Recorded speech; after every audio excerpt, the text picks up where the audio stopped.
সেইদিনা আছিল 2021 বৰ্ষৰ 1 জুলাই, আমাৰ বাবে কলা বৃহস্পতিবাৰ। ভগৱানৰ কৃপাত দেউতাৰ আমন্ত্ৰণত আমি তিনিওজনী বাই ভনী ঘৰতে আছিলোঁ। সন্ধিয়া চাহকাপ হাঁহি ধেমালিৰ মাজেৰে খাইছিলোঁ। সেইদিনা মোৰ ছোৱালী ৰিয়া আৰু ভাগিন মৌৱে মাক কইনা সজাই আছিল। দেউতা যে নিজৰ বিচনাৰ আঁঠুৱা তৰি 8:30 মান বজাত ভাত খাবলৈ আহিছিল। আমৰ আচাৰ অকণমান খুজি তৃপ্তিৰে শেষৰ ভাতখিনি খাই হাত ধুব ওলাওঁতেই দেউতাৰ মূৰ আচন্দাই কৰি পৰি যাব ওলাইছিল আৰু ততাতয়াকৈ মোৰ স্বামী দীপাংকৰক খবৰ দিয়াত ভকতগাঁও হস্পিটাললৈ দেউতাক লৈ যোৱা হৈছিল যদিও তেতিয়া দেউতাৰ অক্সিজেন লেভেল 3 হৈছিল। অন্ধকাৰ ভৱিষ্যতৰ কথা জানি শুনিও মা আৰু বায়ে দেউতাক নিশা 11:30 মান বজাত অকলেই GNRC হস্পিটাললৈ লৈ গৈছিল 108ত। পাছে পাছে মোৰ স্বামীৰ গাড়ী। দেউতাই যে বিচনাখন পাৰি থৈ ভাত খাব আহিছিল, সেই বিচনাত আৰু কাহানিও শুবলৈ নাপালে। শ্মশানে যেন দেউতাক হাত বাউলি মাতি আছিল। মনৰ শান্তিৰ বাবে দেউতাক এনেই ৰাখি থোৱা হৈছিল।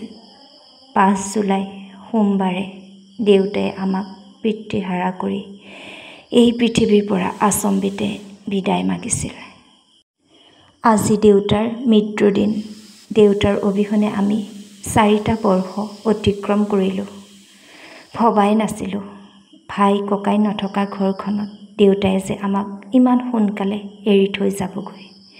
ইমান সৎ চৰিত্ৰ আৰু নিকা মানুহজনক দেউতা হিচাপে পাই আমি গৌৰৱান্বিত। দেউতাৰ হৈ কিবা এটা লিখিম বুলি ভাবি এই 4টা বছৰে মই সাহসী গোটাব পৰা নাছিলোঁ। আজি দেউতালৈ বুলি। দেউতা, দেউতা অ দেউতা, ইমান সোনকালে আমাক আচম্বিত কৰি কিয় গুচি গ'লগৈ? আপোনাক অকণমান সেৱা শুশ্ৰূষা কৰাৰ সুবিধাকণো যে দি থৈ নগ'ল। ইমান সোনকালে পিতৃহাৰা হ'ম বুলি আমি ভবাই নাছিলোঁ অ দেউতা। আপোনাৰ মৃত্যুৰ সময়ত মই 7 মহীয়া গৰ্ভৱতী।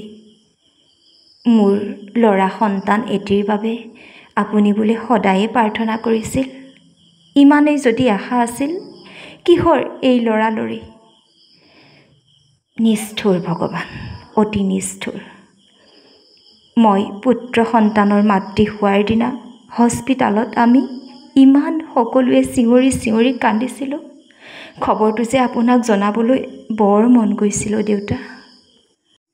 আপোনাৰ অনুপস্থিতি আমি প্ৰতিটো ক্ষণতে অনুভৱ কৰোঁ। আপোনাৰ শেষ যাত্ৰাৰ লগৰী হ'বলৈ মই নোৱাৰিলোঁ দেউতা। মুনুৱে আপোনাৰ মুখাগ্নি কৰিলে। আপুনি অজান দেশলৈ গুচি গ'ল। আমাৰ মূৰৰ আকাশখন নোহোৱা হ'ল। আপুনি য'তেই আছে কুশলে থাকক দেউতা। অ দেউতা, মুনুৰ এজনী বৰ ধুনীয়া ছোৱালী হ'ল। আপুনি য'তেই আছে আপোনাৰ নেদেখা নাতি ৰিয়ান আৰু নিধি মাইনাক তাৰ পৰাই মৰম দি থাকিব দেই। আপোনালৈ সদায় বৰ মনত পৰে। সপোনতে আহি আমাক দেখা দি থাকিব দেই দেউতা।